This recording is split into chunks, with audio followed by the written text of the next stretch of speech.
Okay, gotta confess, sometimes staying focused, I mean, it's a struggle. The other day, I'm facing this deadline, right? And suddenly, like, reorganizing my sock drawer. That's urgent, right? You know what I mean? Totally. So, we're diving into this productivity thing today, called the Pomodoro Technique. Maybe this will, like, change the game for us. We're looking at this piece called Se pegó el texto.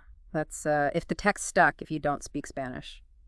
Yeah, catchy title, huh? It's like really captures that feeling when you're, mentally stuck, when you should be, working. Yeah, totally.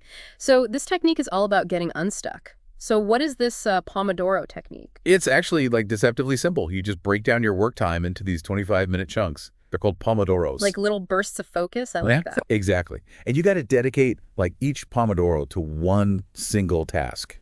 Like absolutely no multitasking. That's where the laser focus comes in. Okay, so no multitasking. Got it.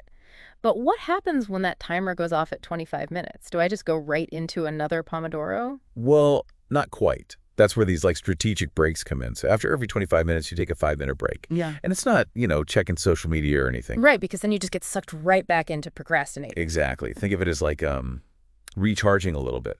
Sepego Texto talks about like stepping away from your computer, getting up and moving, even just looking out the window, those little breaks help you not get burned out. Keep your mind, fresh. Yeah, like a reset button. How many of these Pomodoro cycles should I be doing at once? Yeah, so usually like 4 pomodoros Hmm. with those little breaks in between, and then a longer break, like 15 or 20 minutes.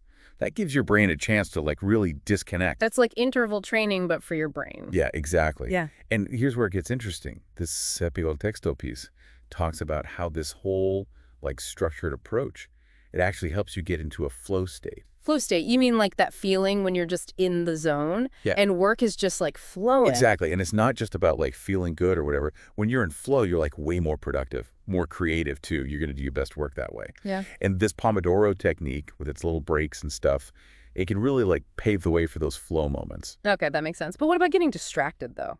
It's like my brain is wired to get sidetracked. Oh, yeah. I hear you. Se pegó el texto actually talks about this. The author says to keep a distraction journal.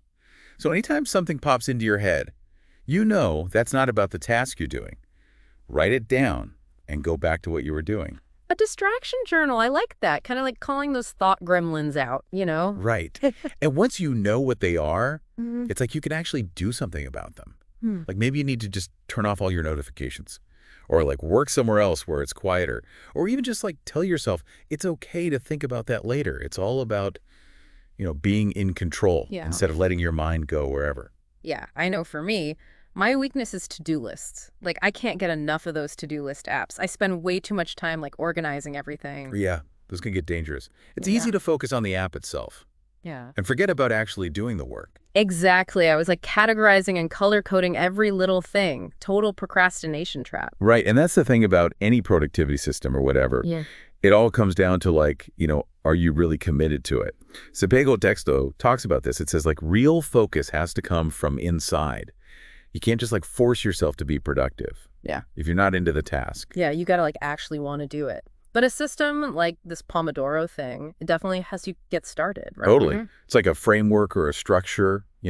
It's like having a trainer for your brain. They tell you to focus and then they tell you to take a break. So, to wrap up our deep dive into this whole Pomodoro technique, think about this. What's like the one task you've been putting off? Something you could tackle with like a burst of Pomodoro power. Like maybe it's a big project or something creative. Just give it a try. Set your timer for 25 minutes, get rid of all your distractions, and see what you get done. Who knows? Maybe you'll find yourself in that flow state. And remember, if those distractions come up, use that distraction journal. Write them down, refocus, and get back to work. You got this